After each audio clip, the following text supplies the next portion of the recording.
I'm a 34-year-old woman, and my husband, Daniel, is 36. We've been together for over a decade, and for most of that time, we've been trying to have a child. It's been an exhausting, heartbreaking journey, IVF cycles that failed, endless doctor visits, thousands of dollars spent with nothing to show for it but disappointment. Eventually, we had to accept that biological children just weren't in the cards for us. It was hard, but we found peace in the idea of fostering or adopting when we were ready. Not everyone in our lives has been supportive, though. Daniel's younger sister, Laura 29F, has made my infertility the punchline of every joke for years. She has 3 kids, 6, 4, and 2 years old, and never misses a chance to brag about how fertile she is. She used to make cruel comments at family gatherings, things like, "I just look at my husband and get pregnant," or "maybe you should just relax. Stress is probably why it's not happening for you." And the worst one, "Maybe it's a sign you're not meant to be a mom." It was unbearable. No one in the family ever called her out for it, either. I tried to ignore her, but after our last failed IVF attempt, I had to step back from family events entirely. It was too much. Daniel understood, and we agreed to limit contact with her. His parents, though, tried to keep the peace. They'd say things like, "She doesn't mean it," or "She's just immature," but that excuse wore thin after years of the same behavior. Laura's husband, Mark 32M, is useless. He barely helps with the kids, constantly complains about money, and leaves Laura to handle everything on her own. From what I heard through the family grapevine, their relationship is a mess. She's always stressed, always struggling, but somehow she still finds time to act smug about being a mother. A few weeks ago, I found out through Daniel's mom that Laura was pregnant again. She wasn't happy about it this time, though. She was overwhelmed, barely getting by with the 3 she already had, and apparently Mark wasn't thrilled about another baby either. Maybe this is karma, I remember thinking. Maybe she finally gets how hard it is. But I didn't dwell on it too much. It wasn't my problem. Then, completely out of the blue, Laura called me late one night. I hadn't spoken to her directly in months, and I almost didn't answer. When I did, her voice was shaky, like she'd been crying. She didn't even bother with small talk. "I want you to take the baby." At first, I didn't even process what she was saying. I asked her to repeat herself. "I want you to adopt the baby when it's born." I was stunned. This was the same woman who had mocked me relentlessly for not being able to have children. Now she was just handing one over? Something didn't add up. I stayed calm and asked why. Laura broke down. She said she couldn't do it again. She was exhausted, financially screwed, and completely alone in raising her kids. She said Mark wasn't helping and that she was at her breaking point. I didn't know what to say. A part of me felt bad for her, but I couldn't ignore the years of cruelty. And more than that, something about this felt off. Why me? She had never once offered us a chance to take in one of her kids before, even when she was struggling. And now, out of nowhere, she was just giving me her baby? I told her I'd have to talk to Daniel first and ended the call. But the whole thing left a bad taste in my mouth. I wasn't sure what to think. Was this genuine? Was she actually willing to do this? Or was there something else she wasn't telling me? When Daniel got home, I told him everything. He didn't look surprised. He sighed and said, "She's up to something." And honestly, I agreed. You said, the moment Daniel heard what Laura had said, he didn't hesitate. He pulled out his phone and called his mom. She answered almost immediately. After a bit of casual small talk, Daniel asked about Laura, specifically about her financial situation. There was a pause before his mom sighed. Laura had been struggling. Apparently, she'd maxed out multiple credit cards and had started missing payments. Mark wasn't helping financially either, he never had. Between daycare costs, rent, and just trying to keep food on the table for 3 kids, she was barely scraping by. That explained a lot. But it still didn't make sense why she'd suddenly offer me her unborn child. After hanging up, Daniel and I sat in silence for a few moments, piecing it all together. The more we thought about it, the clearer it became. Laura wasn't trying to do something selfless. She was desperate, and people do desperate things when they need money. To test the waters, I sent her a text. I kept it light, just asking if she was absolutely sure about her decision and whether Mark was on board. Her response came quickly. She completely avoided mentioning Mark. Instead, she went on about how she'd been thinking a lot and that I deserved to be a mother. She said she wanted to do something good for me, that this was her way of making things right after everything that had happened between us. None of it sounded genuine. If anything, it felt like she was trying to manipulate me into feeling grateful. Daniel read over my shoulder and shook his head. Mark doesn't know. That much was obvious. The next day, I met up with a mutual acquaintance, someone who had known Laura for years and was still in contact with her. We chatted for a bit, and eventually I casually brought up Laura's pregnancy. I didn't mention the adoption offer. I just asked how she was doing. That's when she dropped the bomb. Laura had been talking about charging for the adoption. She had apparently mentioned to a few people that she was thinking of naming a price before handing the baby over. I felt my stomach turn. This wasn't a struggling mother trying to do what was best for her child. This was a transaction, a deal. She wasn't giving me her baby, she was selling it. I didn't wait. The second I got home, I called Laura. She picked up, and before she could say anything, I asked her directly. Was she expecting money for this? She didn't deny it. She tried to twist it, saying that of course I would help her out in return, that it was only fair she got something to support her other kids. She made it sound like I owed her. I told her, very clearly, that what she was suggesting was illegal. She got defensive fast, raising her voice, calling me ungrateful. She started ranting about how I couldn't even appreciate the gift she was offering, how any other woman in my position would be jumping at the chance. I hung up. The messages started rolling in almost immediately. Long, angry paragraphs. How I was selfish, how I should be thanking her for even considering me, how I had no idea how hard her life was, and how all she was asking for was some support in return. Daniel took my phone and blocked her. For the rest of the night, I felt sick. Not just at what she had done, but at the fact that I had even entertained the idea for a second. That I had let myself believe, for a brief moment, that maybe she had changed. Daniel and I sat down to talk about our next steps. There was no question, we needed to report this. But how? and to who. We couldn't ignore what Laura was trying to do. We couldn't just pretend it hadn't happened. Because if she was willing to sell this baby, what else was going on in her home? I grabbed my laptop and started looking up lawyers. It was time to get some real advice. Because something wasn't right, and we needed to do something about it. The morning after I blocked Laura's number, I called a family lawyer. I kept it vague at first, just asking hypothetically what would happen if someone was trying to trade a baby for money. The lawyer didn't even hesitate. This wasn't just unethical, it was illegal. In some cases, it even fell under human trafficking laws. That was all I needed to hear. Daniel and I sat down that night and went over everything again. There was no doubt anymore. Laura wasn't just desperate, she was dangerous. If she was willing to sell her baby,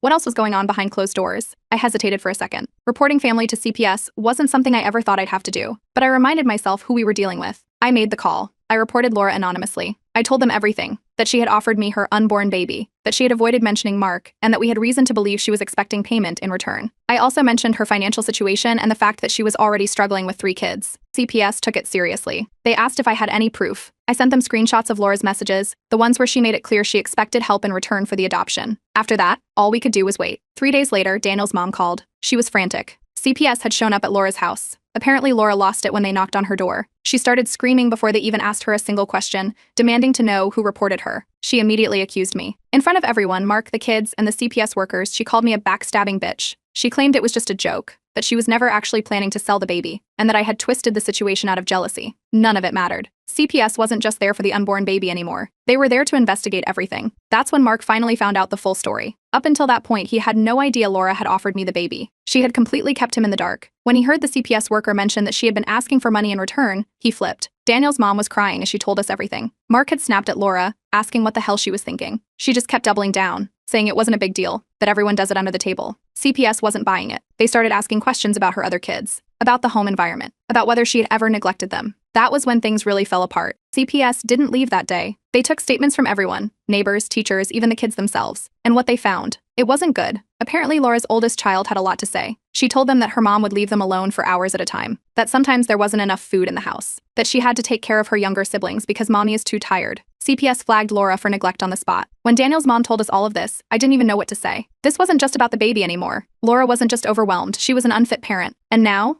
CPS was watching her closely. For the first time in years, Laura wasn't in control of the situation, and she was about to learn what it felt like when people stopped looking the other way. The day after CPS showed up at Laura's house, my phone wouldn't stop buzzing. At first, I ignored it, but the notifications kept coming: texts, missed calls, even messages from numbers I didn't recognize. Daniel's phone started lighting up too. Then his mother called. Laura had lost it. She was going around telling everyone that I had reported her out of jealousy, that I couldn't have kids, so I wanted to take hers. She was playing the victim, saying I had set her up and that CPS was only involved because of my lies. Some family members bought it. Daniel's mom was in tears. Laura had threatened to cut the entire family off if they didn't take her side. She was done with all of them unless they turned against me. I didn't even flinch. Daniel stepped in before his mom could say another word. He told her exactly what Laura had been doing, how she had tried to sell her baby, how she had lied to Mark, how CPS wasn't there because of me, but because Laura was a terrible mother. Silence on the other end. Then she whispered, I didn't know. No one ever did, because no one ever wanted to see it. Daniel hung up. Meanwhile, my phone kept going off. Messages from cousins, distant relatives, even old family friends. Some were demanding to know why I had turned on family. Others were just spreading what Laura was saying, that I had ruined her life out of spite. I ignored them. Then I got a message from one of Daniel's cousins. Mark left. Apparently, after CPS showed up, something clicked for him. He packed up his things and took the kids to his mother's house. He didn't even wait. He just grabbed them and left. It was the first good news I'd heard all day. Laura, on the other hand, was spiraling. She went straight to social media, posting paragraphs about betrayal, how she had been stabbed in the back by her own family. I didn't even have to look at the comments to know people were eating it up. Then I saw it. One post, no names mentioned, but it was obvious who she was talking about. Some people are so miserable they'd rather steal someone else's kids than accept that they'll never have their own. She wasn't even trying to be subtle. Daniel grabbed my phone and blocked her. That night, my lawyer called. CPS had followed up. Laura had been officially flagged for child neglect, and now there was a full investigation into her home life. She found out almost immediately, and instead of doing anything to fix the situation, she doubled down. She told everyone I had made false claims to take her kids, that CPS had no real reason to be involved, that this was just my way of punishing her. Daniel's extended family was split. Some people were finally waking up, realizing maybe Laura wasn't just some struggling mom. Maybe there was actual neglect happening. But others still believed her sob story. Then the threat started. Anonymous texts, calls from blocked numbers, stuff like you should watch your back and you destroyed a family. Hope you're happy. I didn't even have to guess who was behind it. Daniel didn't hesitate this time. He told me we were going no contact, not just with Laura, but with anyone enabling her. He picked up his phone and started blocking numbers. One by one, we cut them all off.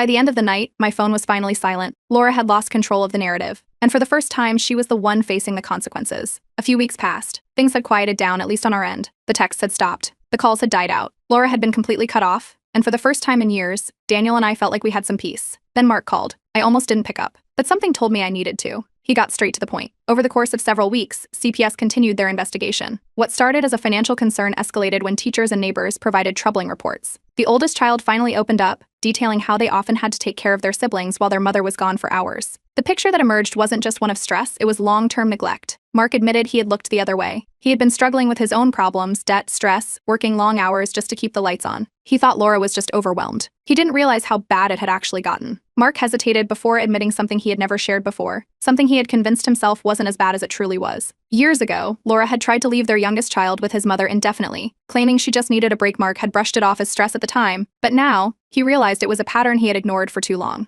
A couple of years ago, when their youngest was just a baby, Laura had tried to abandon him. She left him with Mark's mother for what was supposed to be a weekend visit, then never came back. Mark's mother had to call and demand she take the baby home. Even then, Laura had dragged her feet, claiming she couldn't handle it anymore. He had ignored the warning signs. But now, after hearing the things CPS had uncovered, after seeing the way Laura completely spiraled, after realizing she had tried to sell the baby she was pregnant with, he wasn't ignoring it anymore. He was done. He was filing for full custody. He was divorcing her. Hearing those words should have shocked me, but they didn't. It was the only logical next step. I asked him what he needed. He told me CPS was still investigating, but the way things were looking, Laura wasn't going to come out of this clean. If she didn't turn things around fast, she wouldn't just lose custody, she'd lose everything. And she knew it. She was unraveling, lashing out at everyone, turning on anyone who didn't support her version of events. She was furious that Mark had left with the kids. She was furious that CPS wasn't backing off. And most of all, she was furious that I had started it all. I already knew she blamed me. But now, she was making it loud and clear. She went back to social media, this time claiming she was being framed, that her entire family had turned against her, that her own husband had stolen her children from her because I had manipulated him into it. The comments under her posts weren't what she expected. People started asking real questions. Why would CPS be involved if there was no proof? Why would her husband leave with the kids if she was such a great mom? And most damning of all, why would her own brother and sister-in-law report her if she had done nothing wrong? Her usual supporters started disappearing.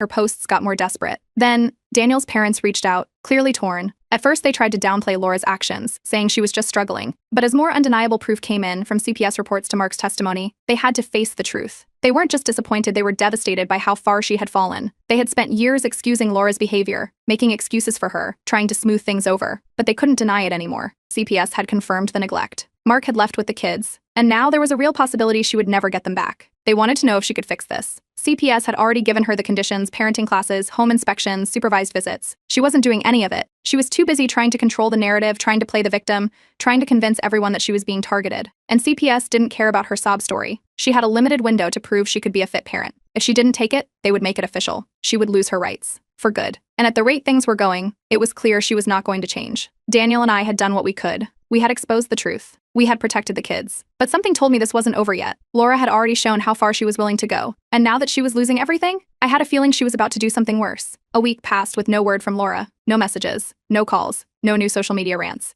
For the first time in months, it felt like things were finally settling down. CPS was still handling their investigation, Mark was moving forward with the custody case, and the family drama was starting to die out. Then, late one evening, there was a loud bang on the front door. It wasn't a knock. It was pounding. Daniel and I froze. Then the shouting started. Laura. Her voice was hoarse, frantic, slurring her words together, screaming about how I had stolen her family, that I had ruined her life, that she knew I was behind everything. I grabbed my phone and started recording. Daniel stepped toward the door, but I held up a hand. Laura wasn't just angry, she was unhinged. The pounding got louder. She was trying to force the door open. Daniel grabbed his phone and called the police while I stood in front of the locked door, listening as Laura kept ranting. She wasn't just mad about CPS. She was mad that I had turned the family against her, that Mark had taken the kids, that she was the one being punished when all she had tried to do was gift me a baby. She actually said that she had been doing me a favor, that I should have been grateful. I snapped. I stepped right up to the door and told her the truth, that she had never wanted to be a mother, that she had treated her children like burdens, that she had seen them as nothing more than bargaining chips, and that she deserved everything that was happening to her. The house went silent for half a second. Then Laura lunged at the door. The handle rattled violently. Then, she tried to shove it open with her shoulder. I didn't wait to see what she would do next. I swung the door open just enough to shove her back before she could force her way inside. She stumbled, eyes wide, like she couldn't believe I had actually pushed her away. Then she lost it completely, screaming at me, calling me every name in the book. Daniel shouted that the cops were on their way. That was the only thing that made her stop. For a split second, she hesitated. Then she bolted. But she didn't get far. 2 police cars pulled up before she even made it down the driveway. The moment the officers stepped out, Laura switched tactics. She burst into tears, claiming she had only come to talk things out and that I had escalated the situation. But when Daniel played the recording, her story crumbled. The officers issued a stern warning and ordered her to leave. When she refused and continued yelling, they took her into custody for trespassing and disorderly conduct. Trespassing, disorderly conduct, attempted forced entry. The moment the cops drove away, I turned to Daniel. It was over. The next day, I got a call from CPS. Laura's arrest was the final nail in the coffin. She had officially lost all parental rights. Mark was granted full custody. No visitation, no appeals, no loopholes. She was done. And she knew it. Because the moment she got out of jail, she went straight back to social media. This time, it was all about me. How I had set her up. How I had manipulated everyone into believing she was a bad mother. How I had stolen her kids. It didn't work. The family wasn't buying it anymore. No one defended her. No one believed her. Even Daniel's parents, who had spent years making excuses for her, finally accepted the truth. Laura had done this to herself. A few days later, I got another string of texts, this time, threatening ones. I didn't even hesitate. I went straight to a lawyer. A restraining order was filed that week. Laura was completely cut off. After that, she spiraled even harder. She lost her apartment. She lost her apartment. She lost the rest of her social circle. The last I heard, she was couch surfing with an old friend, someone who had no idea what she had done. Then, one day, she was gone. Vanished. No one knew where she went. No one cared. Mark moved forward with his life. The kids started adjusting. And Daniel and I, for the first time in years, we had peace. Because Laura was finally out of our lives, for good. A few weeks passed. No calls. No texts. No sudden visits. It almost felt like Laura had finally accepted reality and disappeared for good. Weeks later, after multiple ignored CPS recommendations and a court order for parenting evaluations, Laura resurfaced. And instead of complying, she filed an appeal, claiming the system had been rigged against her. Daniel opened it first, reading through the pages in silence. When he handed them to me, I could barely believe what I was looking at. Somehow, she had found a lawyer willing to take her case. A lawyer who was actually arguing that Laura had been set up. The claims were ridiculous. She accused Mark of manipulating the system to take her kids away, said CPS had been tricked into thinking she was unfit. Even worse, she claimed that I had been obsessed with taking her baby and had framed her out of jealousy. She was still trying to twist the truth. Daniel wasted no time. He called Mark, who was already one step ahead. Mark's lawyer had been preparing for this. He had everything. CPS's reports, documented neglect, the police report from Laura's arrest, and most importantly, her own messages where she tried to sell her unborn baby. The court wasn't just going to take her word for it. They ordered Laura to take parenting classes and undergo a psychological evaluation if she wanted even the chance at visitation. She refused. Instead, she went right back to social media, spinning her usual sob story. She claimed that the system was against her, that the courts were corrupt, that Mark and I had plotted against her from the start. But it wasn't working anymore. The same people who once defended her weren't engaging. Because the truth was obvious now. Mark's kids were doing better without her, and the family could see it. The kids were healthier, happier. No more stress, no more walking on eggshells around their mother's moods. Laura, on the other hand, was spiraling. She started harassing Mark's family, showing up at their house, banging on the doors, demanding to see her kids. It got so bad that Mark had to file a restraining order. Now, Laura wasn't just fighting for custody, she was racking up more and more legal trouble. Then, in a last-ditch effort, she tried to turn CPS against Mark. She made an anonymous report, claiming Mark was an unfit father. CPS launched a formal investigation, interviewing Mark, his family, and even the kids' teachers. But after weeks of reviewing evidence, including Laura's own history of neglect, the case was dismissed as unfounded. And just like that, her last move had backfired. The judge denied her any custody. No rights. No say. She would only be allowed supervised visits, and only if she completed the parenting classes and psychological evaluation. She refused. Because in Laura's mind, she was still the victim. And now, she had lost everything. Laura's downfall wasn't just a slow decline, it was a complete collapse. With no custody, no allies, and a growing sense of helplessness, Laura scrambled to regain some control. She tried borrowing money from old friends, begged distant relatives to intervene, and even reached out to Mark with emotional pleas. But when none of it worked, her unstable behavior worsened, and soon, she started missing work. Eventually, her boss let her go. Word got around that she had been missing shifts, not calling in, just vanishing for days at a time. Eventually, her boss got tired of the excuses and let her go. The official reason was attendance issues, but everyone knew it was more than that. Then, she lost her apartment. She had already been struggling with rent before all of this. But now, without Mark's income or financial support from family, she couldn't keep up. She tried to get an extension, begged her landlord for more time, but it didn't matter. She was evicted within weeks. With nowhere to go, she started couch surfing. She bounced between friends, acquaintances, anyone who still pitied her enough to give her a place to sleep. But even that didn't last long, because Laura hadn't changed. She wasn't humbled by what happened. She wasn't reflecting on her mistakes. She was doubling down. Online, she was completely unhinged. Every day, a new post, a new rant. Blaming me, blaming Mark, blaming Daniel, even blaming her own parents for turning their backs on her. Then, she made a mistake. One of her old friends, someone who had been sticking by her side through everything, finally had enough. They leaked screenshots, messages where Laura admitted she had planned to sell the baby, not just asking for money, negotiating a price. The moment those screenshots hit the family group chats, the last of her supporters vanished. Even the relatives who had defended her in the beginning finally saw the truth. She wasn't some struggling mother who had been wronged. She was a manipulator. Daniel and I blocked her accounts completely, changed our numbers, cut off anyone who tried to pass her messages along. She tried reaching out to his parents again, begging for money, saying she needed help getting back on her feet. This time they refused. Laura had burned every bridge. With no one left to lean on, she got desperate. A distant cousin reached out to me, warning that Laura had been begging for money under the guise of starting over. She was telling people she was homeless, that she had been betrayed, that she just needed a little help to get back on her feet. But no one believed her anymore. Meanwhile, Mark was moving forward. He was settling into life as a single father. The kids were thriving, and for the first time in years, he was actually happy. Then, he started dating again. Laura found out. That's when the next meltdown started. She tried to make a scene, calling him, messaging him, even showing up at places he was rumored to be. It didn't work. Mark had moved on, and Laura? She had nothing left. She tried to hold on to the one last bit of control she had, her supervised visits. But slowly, those started slipping too. First, she canceled one, then another. Then, she just stopped showing up. It became clear she had given up. Mark wasted no time. He filed to terminate her parental rights completely.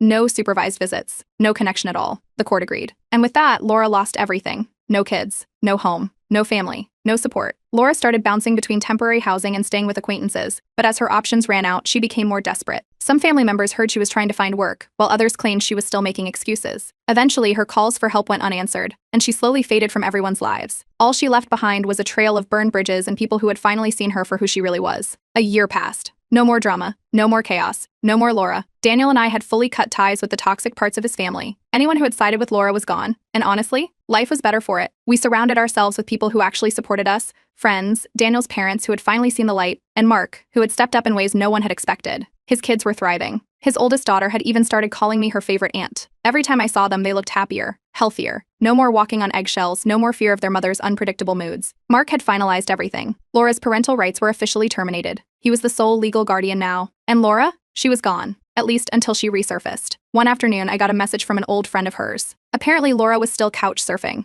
still struggling. She had popped up on Facebook again, posting the same sob stories, talking about how her evil family had abandoned her. The difference this time? No one was engaging. Not a single comment. Not a single word of sympathy. Her entire support system had dried up, and for the first time in years, she was truly alone. I read the message, then closed it. Despite everything, I felt a twinge of pity. But I had no desire to reconnect. She had made her choices. And now, she was living with them. It took time for Daniel and me to process everything. After months of healing and cutting toxic ties, we found ourselves reflecting on what we truly wanted for our future. We had once put our dreams of parenthood on hold, but now we realized that fostering was a path we had always considered. Slowly, we began looking into the process, determined to build our family on our own terms. It was something we had talked about before, but with all the chaos of Laura's drama, we had never actually taken the first step. This time we did. We started the application process. It was long. Interviews, home visits, paperwork, but for the first time in years, we felt hopeful. Then, one day, the call came. CPS. But not about Laura. A child needed a home. We met them that afternoon, and the second we saw them, we knew. This was the path we were meant to take all along. As I signed the paperwork, I thought about everything that had led to this moment. If I had taken Laura's baby, I would have been trapped in her toxicity forever. Instead, we had walked away.